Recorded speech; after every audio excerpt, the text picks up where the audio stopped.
Welcome back to the grind. I love the weekends because I get to have these videos made, edited, and out to you guys early in the day. It gives you enough time to do counter research or whatever. And I get excited on the weekend to wake up a little early and dig into sports. Last night we went 1-2. The Cavs and the Wolves, they didn't win, let alone cover their 3.5 spread. Our only winner was Sweaty, and it was Kawhi Leonard who hit his 23rd and 24th point with about 14 seconds left at the free throw line. So we got a little lucky there. The thumbnail athlete strikes again. But last night at dinner, I did get a boost on BetMGM. I put together a nice little three-leg parlay on the Laker game, which did cash. So I say that to say, make sure you're following me on Twitter because Twitter, Discord, YouTube, that's really where the bets get updated and live bets are really happening. I would say set the notifications too because I don't want you to miss out on the free money. Last night was free money. You could see the three-leg parlay there. I believe it was Braun, 20 points, Wemby, 10 rebounds, and then an over of 235. It was just too easy, especially for the Lakers, who are my favorite team, and I have a pretty good pulse on them. But let's get into our three picks. We have two regular that everyone's going to get outside. I'll make the graphic for it. And then we have a VIP pick, and the VIP pick is strictly for the YouTube subscribers as a thank you to you guys. So here we go. Three picks for your head top. Pistons +8 at home versus the Magic. These teams played earlier in the month. However, different Pistons team than, for example, Bogdanovich played 32 minutes in that game where the Magic did beat the Pistons and they did cover. Also, fair to note, on the Magic, Franz Wagner scored. You like that? That's a little German accent there I hit y'all with. Franz Wagner scored 38 points in that matchup, so it's very unlikely he repeats that type of performance again. Him and Paolo, they kind of battle for that 20 to 25 point range, it seems like. Pistons are their first home game after a 6-game road trip and with that long All-Star break, so I'm sure the crowd will be really behind them today. They lost their last 3 games against the spread, but even including that, they're still 6-4 in their last 10. So you could say 6-1 in the 7 games prior to their last 3 for more of a wider scope to look at that. I'm not saying the Pistons are a defensive team, but in their last 5 games, they made some solid strides. Opponents have the 5th worst assist to turnover ratio, largely due because they forced the 3rd most turnovers over those 5 games. And they also allow the least amount of offensive boards over those 5 games. So that's something we look at. No freebies, no easy baskets, no second possessions, or limited second possessions, if we would like to say. The Pistons have done a decent job there. Just limiting the extra possessions is what you're going to need, especially when you're at home. I think you have the crowd behind them. And the Magic, they do shoot the ball well, but they turn it over. 6 most turnovers in their last 5. So I am seeing the stars align here that pretty much say the 8 points is a little too much. I think this game's a little competitive over the last 5 games. Also, the Pistons are 5th in second half scoring. Now, this is a weird, maybe it's a reach, maybe it's not. If they're 5th in second half scoring in the last 5 games, it sounds like, and we know they were on a 6-game road trip. So they were able to really bring up the points per game on the road in the second half with kind of a new look roster.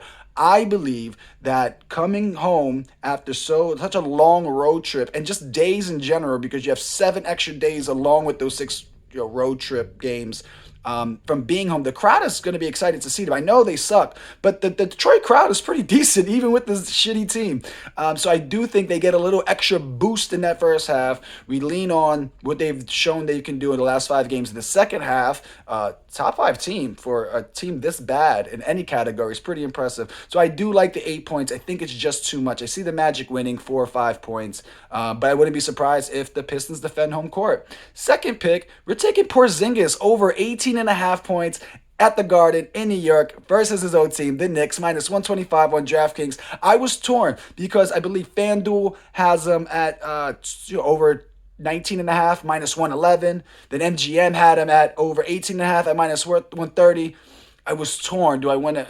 And I always said, I'd rather the money. I don't care if I win, $80 back on my 100.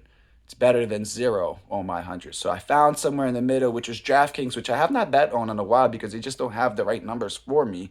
And we found it at 125 with 19, which is, I think, that extra point, man. I've lost so many bets and won so many bets by half a point or a point that I will lean just a little bit over. I'll give up a couple of dollars. It's really not that much in the scope of all or nothing, right? In the scope of, or you could do $0. Well, then I'll take fucking, a 80% return then, or a 70% return then, for the sake of stacking, because this is the grind. This is get rich slow. I'm sorry. This is what we do. But any Burger, if you've been with me, you know I love to lean into rivalry games, birthday games, former teams, former coaches.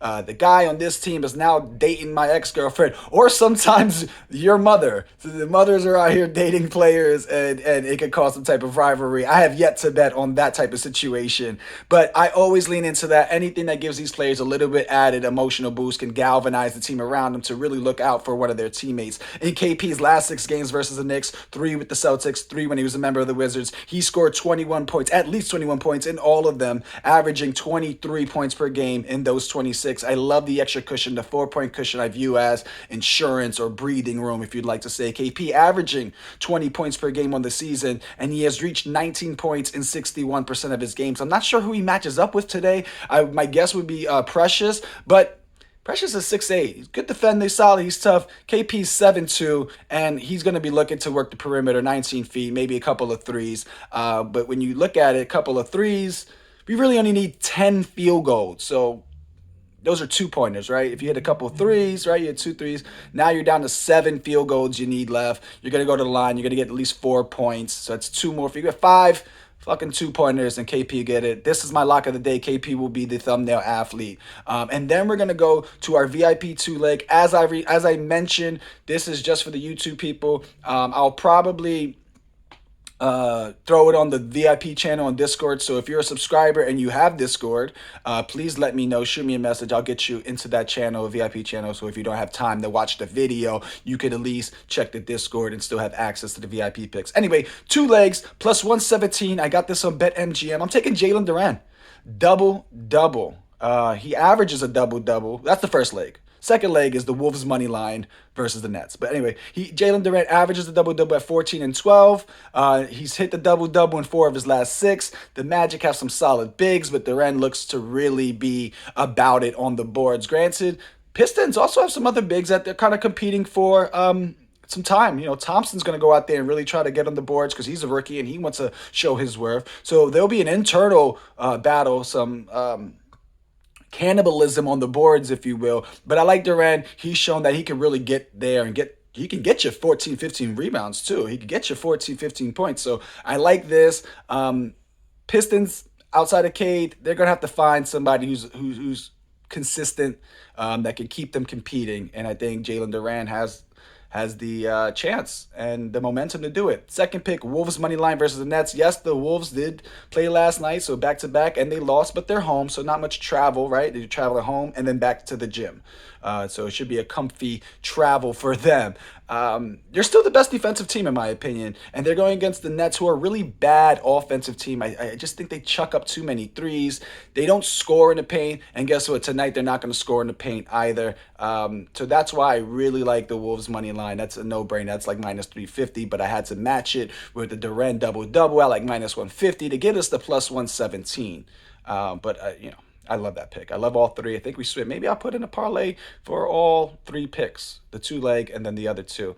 And then, I do a little parlay of the day for you freaks out there. This is a 5-legger plus 1455 with FanDuel's 50% boost. I'm taking Tatum over 25.5 points. I'm taking Precious of the Knicks over 11.5 points. Drew Holiday over 4.5 assists. I'm taking the Celtics money line, and then Jaden Ivey to score at least 15 points or more. Turn your $7 to 109. And that's all I got for you guys tonight. Best of luck. I gave you guys the 3 picks, including the VIP parlay. I threw a little parlay of the day for you. I don't like parlays, but let's make some money on them and make some money for you guys. Best of luck. I'll see everybody tomorrow.